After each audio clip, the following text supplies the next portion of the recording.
Greetings of the day. Myself, C.A. Hemant Karunia, Assistant Professor, Sri Samliaji Government College, Mandfia, District Chittorgarh.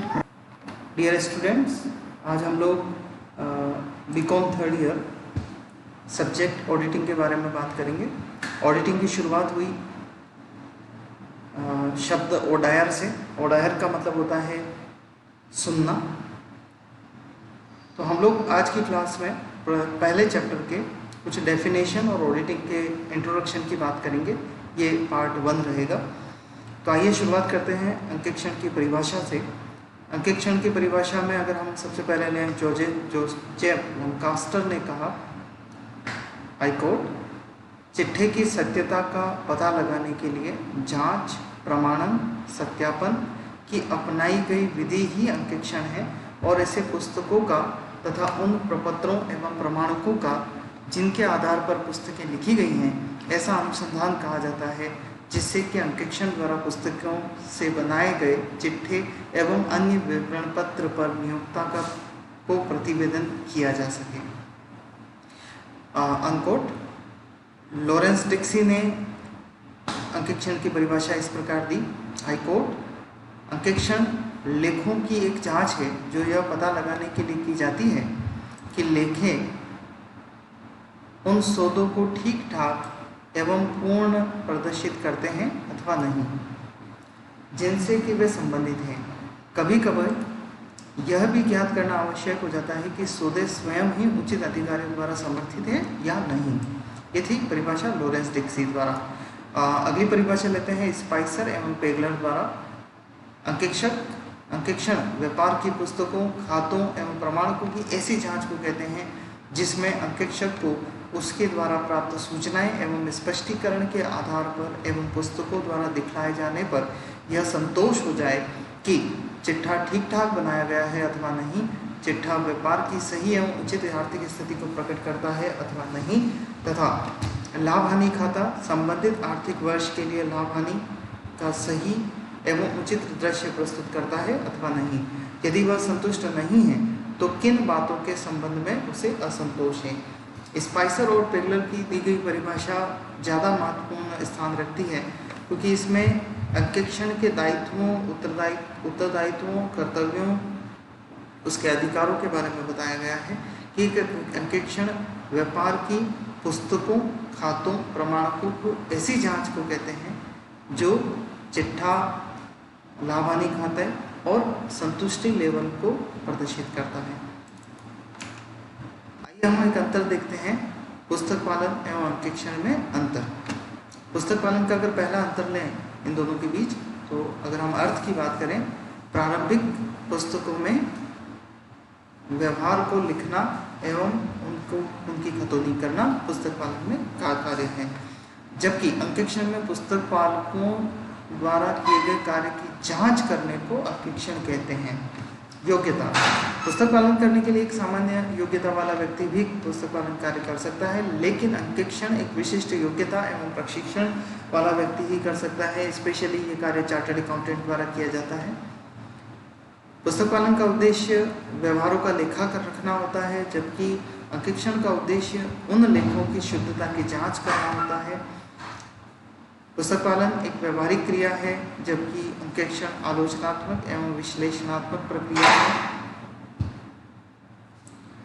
पुस्तक पालन व्यापारिक व्यवस्थाओं के होते ही, व्यापारिक व्यवहारों के होते ही पुस्तक पालन कार्य शुरू हो जाता है, जबकि पुस्तक पालन लेखाकरण के संपूर्ण हो जाने पर अंकेक्षण कार्य प्रारंभ होता है.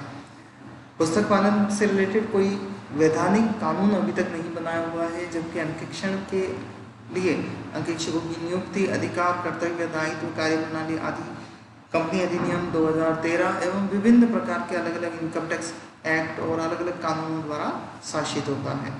पुस्तक पालक द्वारा कोई भी रिपोर्ट नहीं दी जाती, जबकि अंकेक्षण कार्य पूरा होने पर अंकेक्षक रिपोर्ट प्रदान करता है. पुस्तक पालन का कार्य संस्था के कर्मचारियों द्वारा किया जाता है, जबकि अंकेक्षण एक सामान्यतया बाहरी व्यक्ति होता है. अंकेक्षण से रिलेटेड एक बड़ा प्रश्न जो सामान्यतः पूछा जाता रहा है कि अंकेक्षक अंकेक्षण जो कार्य है वह विलासिता मानी जाती है. तो इसके कुछ मुख्य बिंदु मैं आपके सामने अभी रीडिंग कर रहा हूँ, आप इन बिंदुओं को अच्छे से याद करें। तो 15 नंबर या 10 नंबर का क्वेश्चन ये जनरल वे में रहता है इस चैप्टर से। लेखाकर्म की अनिवार्यता और अंकेक्षण की विलासिता होना। कुछ विद्वान लेखाकर्म को अनिवार्य मानते हैं, जबकि कुछ विद्वान अंकेक्षण को अनिवार्य मानते हैं। कुछ विद्वान अंकेक्षण को विलासिता मानते हैं, मतलब एक फिजूल खर्ची वाला व्यय मानते हैं, जबकि वास्तव में ऐसा नहीं है। लेखाकर्म अनिवार्यता के रूप में बात करें तो व्यवसाय को जीवित रखने के लिए लेखाकर्म बहुत जरूरी होता है। अनिवार्यता के इस अगले पॉइंट में